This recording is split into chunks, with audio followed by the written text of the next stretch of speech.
Salam everyone. I would like to introduce Dr. Anwar Muazzam, who is an emeritus professor, professor emeritus at Osmania University of Hyderabad. He will be talking to us about Jamaluddin Afghani and his thought. A few things about Dr. Muazzam, Anwar Muazzam. He was one of two professors who were given the charge of setting up a Department of Islamic Studies in the early 70s. In 1975, the department started attracting students, and it was in business. Right from the start, the department attracted, especially Dr. Muazzam, attracted the hostility of both non-Muslims and also Muslim scholars and Muslim establishment, ulama establishment. They did not like him because he was not one of them and he did not have a beard. So they even petitioned the President of India at one time to have him removed. And they had also made false accusations of his being a drunk. And it so happened that the Vice Chancellor heard about these allegations and asked him if he was a pivot, a pivot. He said, I may be in my private life, but what does it matter on my job? So of course there was not, but that was the accusation the ulama had falsely had made against Dr. Anwar Muazzam.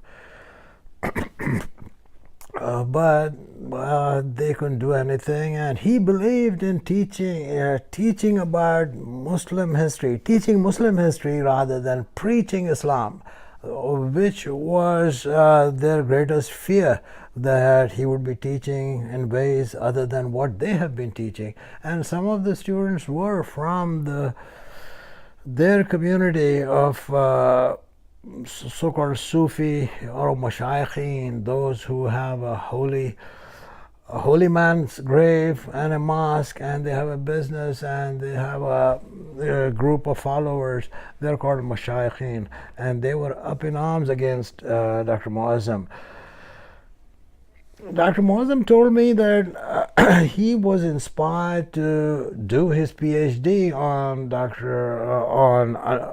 Afghani at Aligarh University by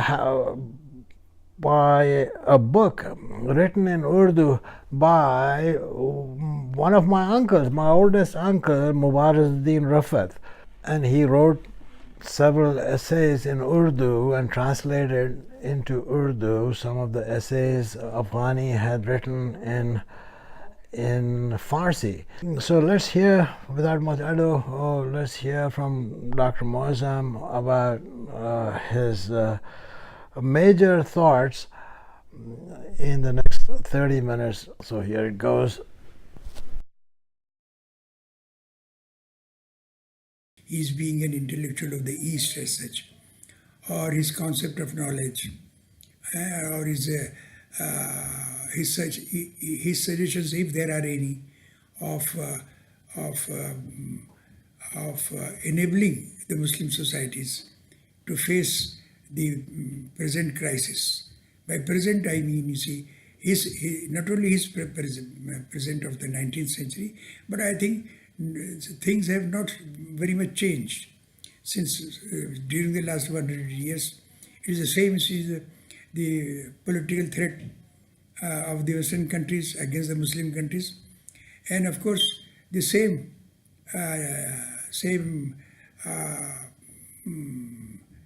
ignorance or say inaction on the part of the Muslims to revise, you see, their legal systems or to use, you see, the what Iqbal called as the principle of movement in Islam, that is ijtihad. So I will try to cover this. Now, so far as his his being an intellectual of the West, of the East. Now, he really, several times, especially in his fortnightly, Al-Uradul Uska, several times he has referred to this, that I always use the word East, and I point out about the problems of the East, the sufferings of the East on the hands of the Western powers. And if I refer more to Muslim countries, it is because the East, in the East, a major part of the East consists of Muslim countries. Now, I have one quotation I will read out. It is there on the back title of my book. He says, "O sons of the East, do you not know that the power of the Westerners and their domination over you came about through their advance in learning and education, and your decline in these domains? Make the effort to obtain knowledge and become enlightened with the light of truth, so as to recoup glory and obtain true independence." You see, this is why I call him, or he himself, has referred to East, and I call him as because his main emphasis of his whole thought revolves around the 2 points: Western exploitation, political exploitation of Muslim countries, and the failure of the Muslims to modernize scientifically or to learn modern sciences as such. His main emphasis has always been throughout on achieving modern sciences, because that is the key to the progress according to him. And in that context, he criticized the ulama that they are not playing their part faithfully. Now he says, I quote, "The ulama have classified knowledge into two groups: Muslim sciences on the one hand and European sciences on the other. They do not realize that knowledge should not be judged by men, but men should be tested by knowledge." Then another criticism about the ulama is very significant, very significant. He says, the most curious thing about the ulama, this he was referring, he was writing this in an article during his stay in Hyderabad. Hyderabad has a very special place in his life. If time permits, then I will also talk about that. So he is referring to Indian ulama. The most curious thing about the ulama is that they go on reading Shams Bazaga of a philosophical treatise.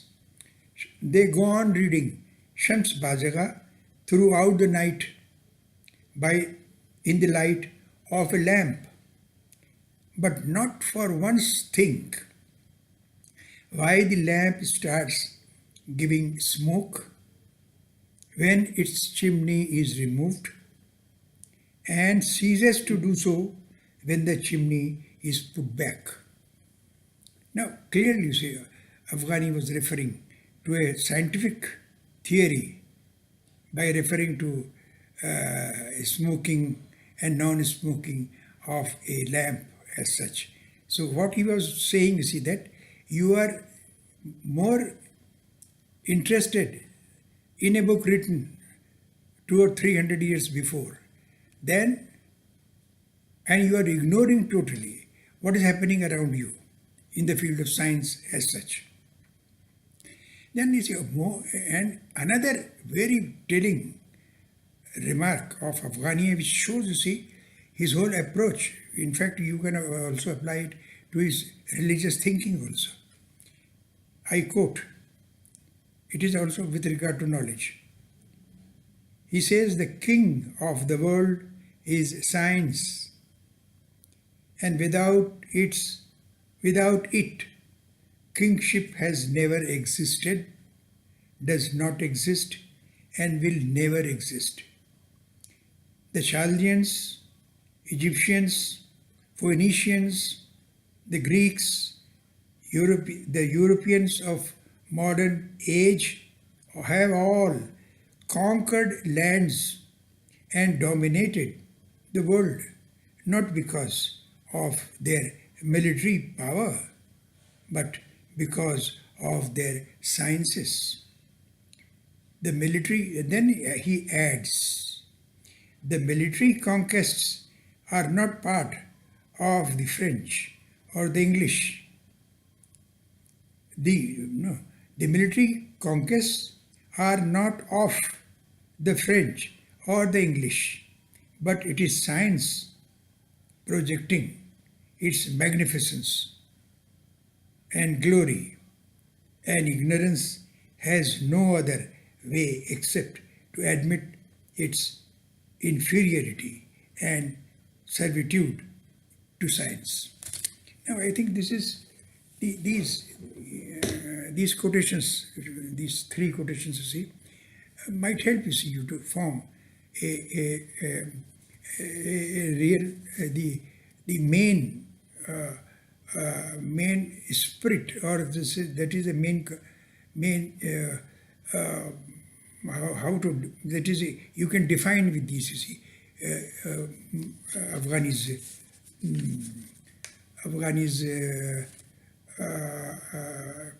place as an intellectual.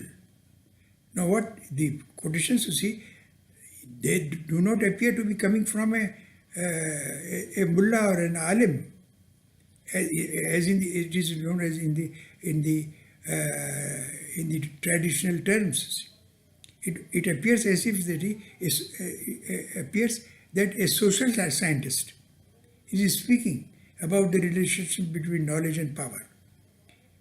And I think, you see, I don't think that there was any other Eastern philosopher or Eastern thinker, you see, who has said this in 1884, in 1881. I don't think so. And even in the West also. I do not think that anyone, you see, has defined this relationship as Afghani has defined it.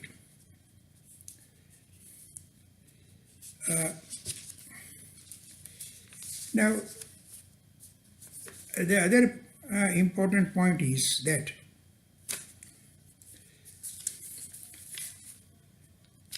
there is Afghani's intellectual response was governed mainly by the problems created by the political and intellectual thought of the West and its political forms. He probably did not think and proceed as he would have desired to do, but was forced by the immediate crisis to be selective in the ordering of his priorities. Nevertheless, his philosophical premises, scattered in his writings and recorded by his companions, and the practical steps which he took, provide us with his conceptual framework for reconstruction of Islamic thought. The most important feature of his approach is evident in the transfer of emphasis from abstract theory of Islam to Muslim society as such. It's a very important point. It was the material, that is political, social, and economic decline and stagnation of Muslim peoples which had him to re-examine the philosophical content of those Islamic concepts which govern the political aspect of life. It is thus no mere accident that Afghani deals more with those Islamic beliefs and concepts which are directly or indirectly related to social realities than with Islamic metaphysics as such. Islamic metaphysics or mysticism or purely philosophical issues. Although he has dealt with all these issues, in fact, he was a strong critic of the philosophical systems of Muslim philosophers as such.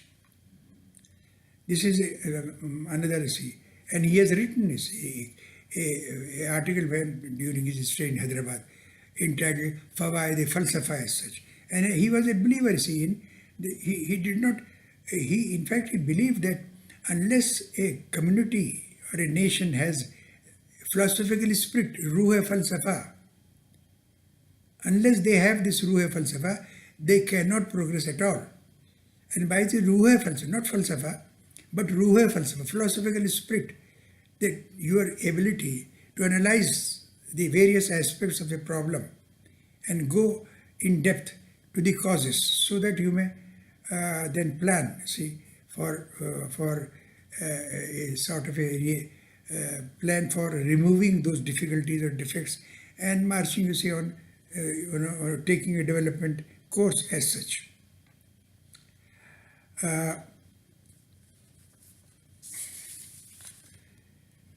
The Muslim society, as observed by Afghani, did not consist of the rulers, the ulama, or the rich. It was of the Muslim masses, the downtrodden majority, at the mercy of the few rich and the powerful. This is another aspect of his thought which distinguishes him from other Muslim scholars as such. He found Muslim societies, whether in Muslim areas, that is the Arab countries or the Turkish countries or Iran, or areas of Muslim minorities like India, persecuted by the rich, the absolute monarchs, and the Western imperialists, and restrained in progress by the distorted image of Islam and intellectual backwardness. Muslim society, therefore, was stagnant due to three factors, namely absolute dictatorship, istibdad, distorted religious faith, and biased view, ta'assub, of knowledge, biased view of knowledge. These three, in his opinion, have no place in the Islamic view of life. Quoting the Quran and citing examples, examples of Muslim history, he condemned all forms of oppressions. He exposed the ignorance of ulama and their failing in their duty of providing guidance to the peoples. Thirdly, he brushed aside the traditional division of knowledge into Muslim and non-Muslim categories, an error which he said was responsible for intellectual stagnation of Muslims for the last 500 years.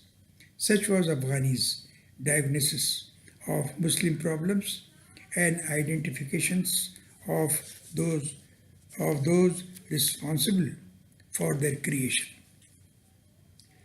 The question was how to deal with this complex question or this complex situation as such. Since the issues were of philosophical, political, and social nature, with deep interlinked roots in the historical traditions, no single plan of action could have been effective. A man of action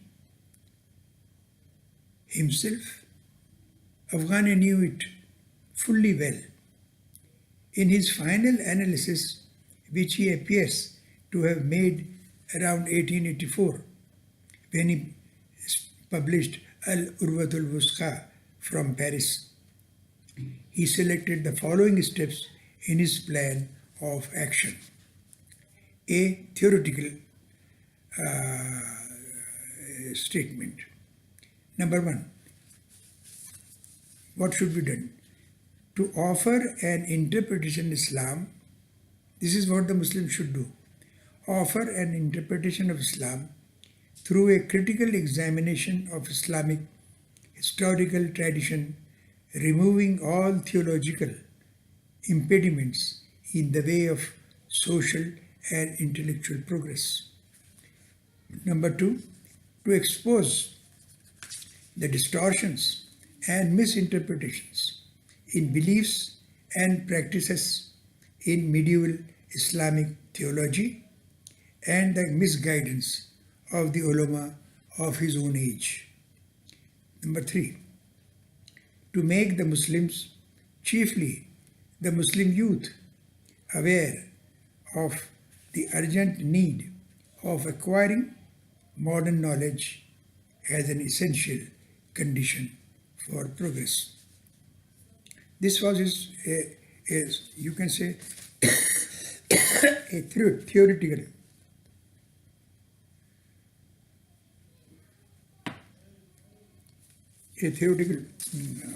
sort of description. The operational side. He suggested to start a movement among the Muslims for the political modernization. Again, you see, I'm very wary of using, these terms, because there are very vague terms, modernization, etc. For political modernization, and I've explained it, what did he mean? That is political modernization, that is establishment of constitutional governments instead of monarchy, and to shape Wahdatul Islamiyah. While the former, that is monarchy, etc., about the constitutional governments, this will provide popular governments. This will require popular governments for speedy reforms. And the latter, that is the Wahdatul Islamiyah, would help create an atmosphere of religio-political coordination among the Muslim countries for meeting European military threats and for united action for common social and educational reforms. So you see, his most important or very maligned kind of concept by the West was Wahdatul Islamiyah. This was the term which he had used and which was distorted by the Western interpreters as Pan-Islam. You see, Pan-Islam has a negative sense. That is, Pan-Islam means, you see, to a movement or a concept of which implies Muslim unity or against the Western powers, against the Western imperialists. His concept, you see, is mainly defensive. That is, or protectionist, you can call it. It is wanted to protect.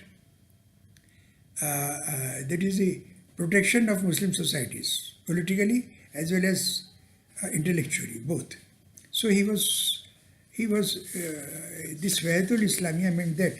In fact, it was sort of he was talking, you see, about a federalism, a federation of Muslim countries as such. Not, that is, he did not, in fact, he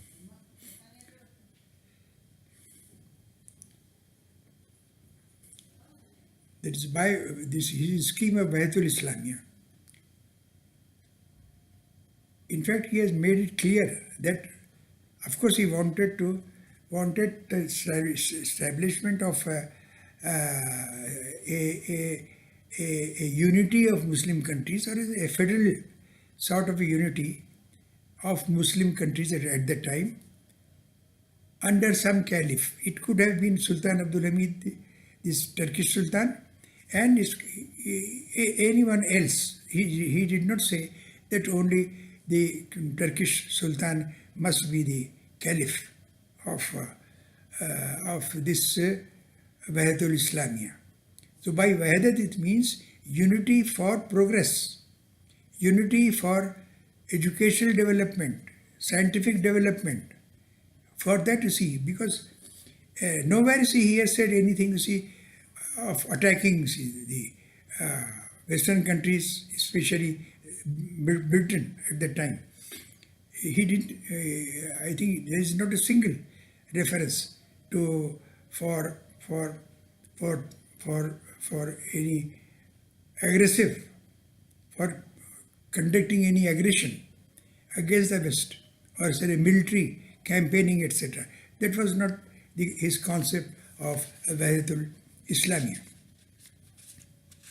Now, you see, the pressures of Western imperialism, especially of the British, had become so intense that no long-term plan for religious reform and intellectual renaissance could be initiated without tackling the political question first.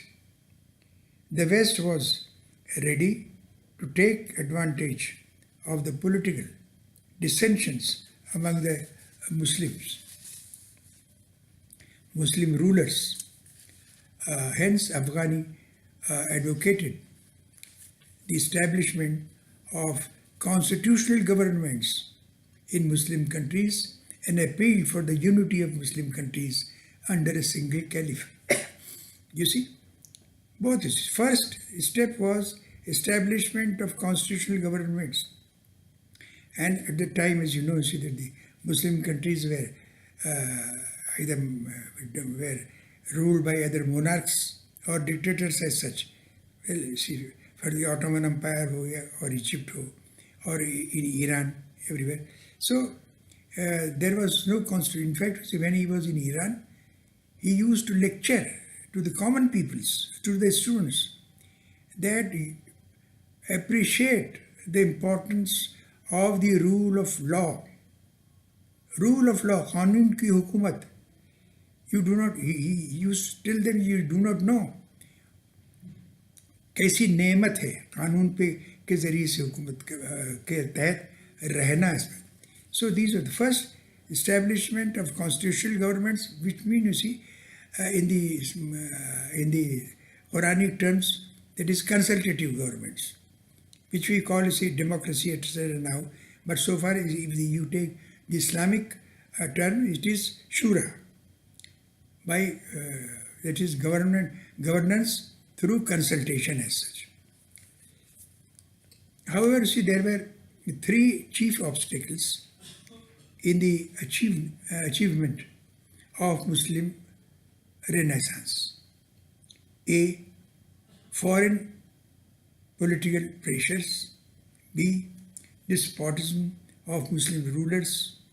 And third, the Orthodox ulama, who, in order to safeguard their religious prestige and political influence, supported the reactionary policies of the rulers. Afghani found that the factor which would decide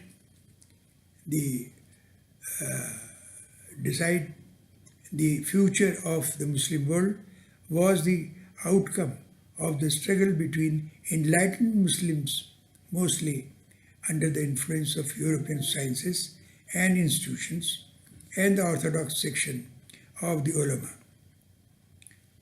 Both of them took the support of religion to put forward their conflicting points of view. Now, you will find, you see, that this monumental task taken by him was the reconstruction of an Islamic theoretical system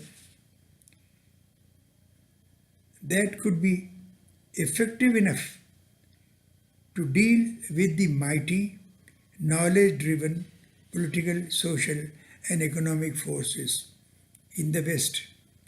This situation still persists. Afghani succeeded to a large extent in the difficult task of redefining knowledge and not theology. Redefining of knowledge and not theology as the real means of making a society strong and progressive. According to this principle, a society is strong and progressive, to making a society strong and progressive. According to this principle, he advocated ijtihad as the legal instrument for keeping pace with the changing social and economic requirements from time to time. Democracy as the only right mode of political administration. Well, instead of democracy, you can say consultative government.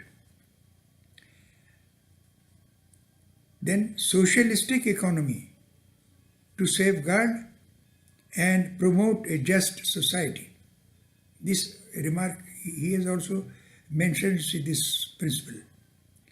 So, to safeguard and promote a just society, particularly the poor and the destitute.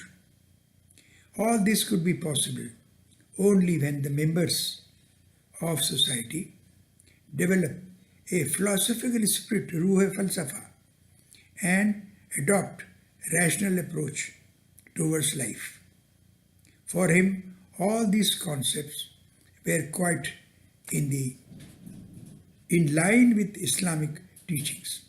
It was this call for demolition of the old traditional structures and the building of new institutions and instruments that made Afghani the enemy of the religious leadership of his time.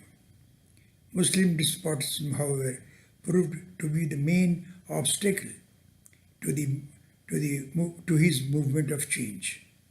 Afghani remains as the only Muslim thinker of modern period whose concepts are still most relevant for Muslim societies on the path of cultural recovery.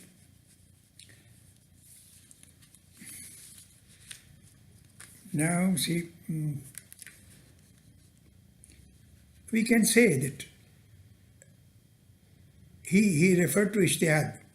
Now, it is very interesting to see that he referred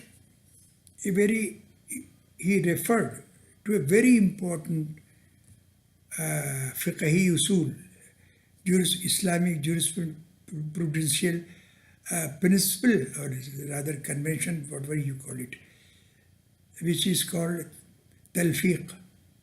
When he was in Cairo, he used to speak on various problems, social problems, economic problems, and also legal problems, because he was deeply aware of the crucial importance of reforms in Islamic jurisprudence, without which no progress was possible.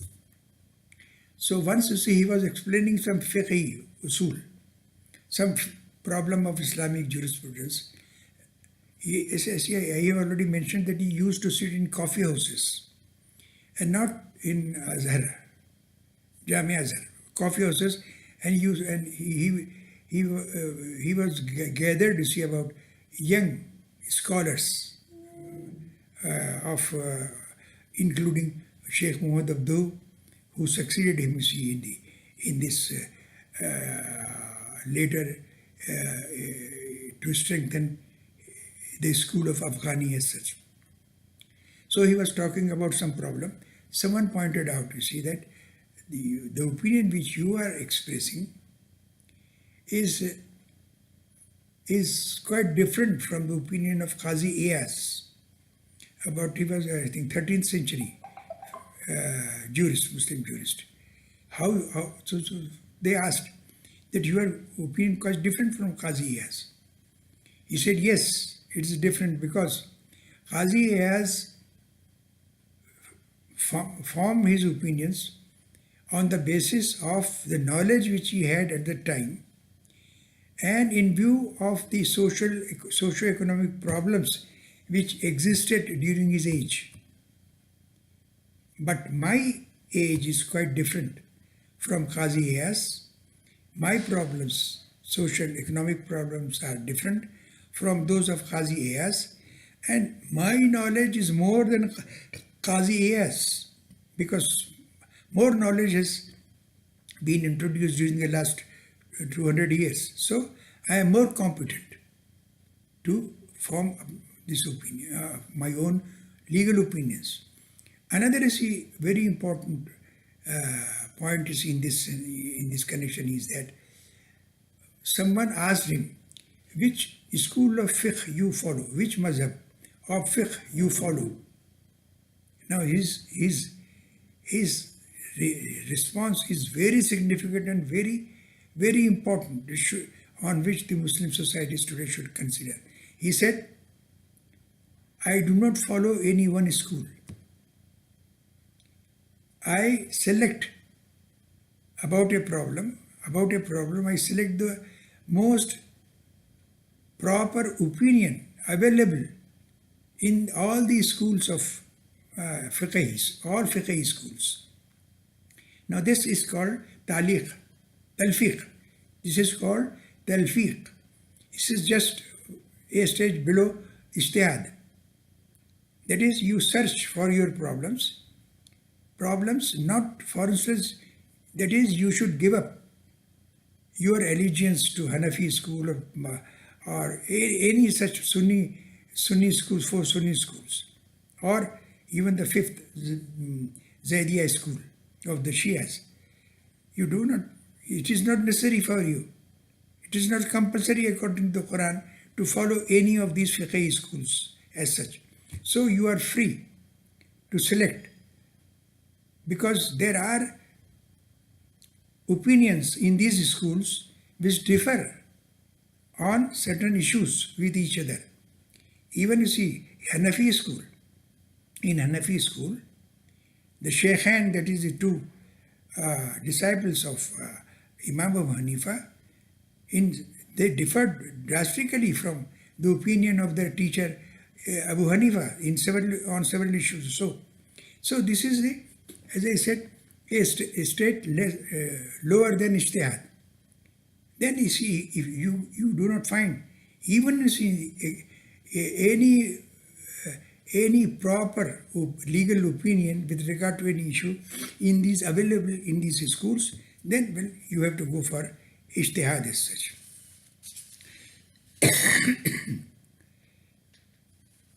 Now, lastly, see, I will just say, to what extent Afghani succeeded in this mission of Wahidatul Islamiyah or empowerment of Muslim societies, of scientific empowerment of Muslim societies as such.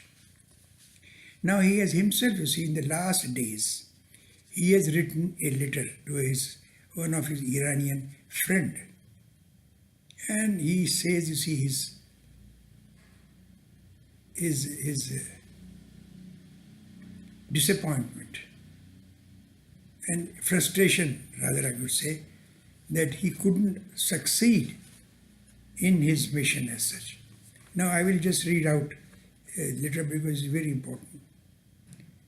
Only on this account am I grieved, that I have not lived to reap what I have sown, and that I have not fully attained to that which I desired.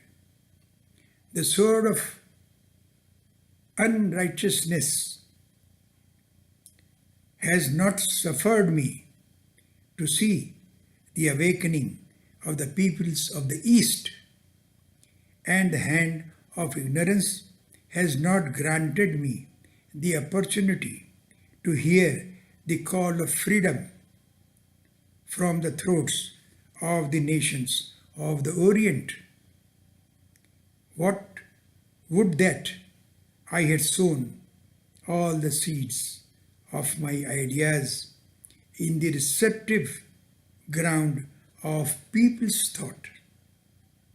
You, he was addressing the Iranian peoples, you who are the ripe fruit of Persia and who have zealously girded up your skirts for the awakening of the Persian, fear neither imprisonment nor slaughter. Strive with utmost speed and endeavor with the greatest swiftness. Nature is your friend, and the creator of nature your ally. And he makes last sentence a very telling sentence. He says, the stream of renovation flows quickly towards the east. So this is his last. So it was just, I do not know whether I have done justice to Afghani's thought as such, but since Usama was very insistent that I should send you a video there, for your. So that is what I here said. I do not know how many minutes it has taken me, and whether it is not testing your patience. Thank you.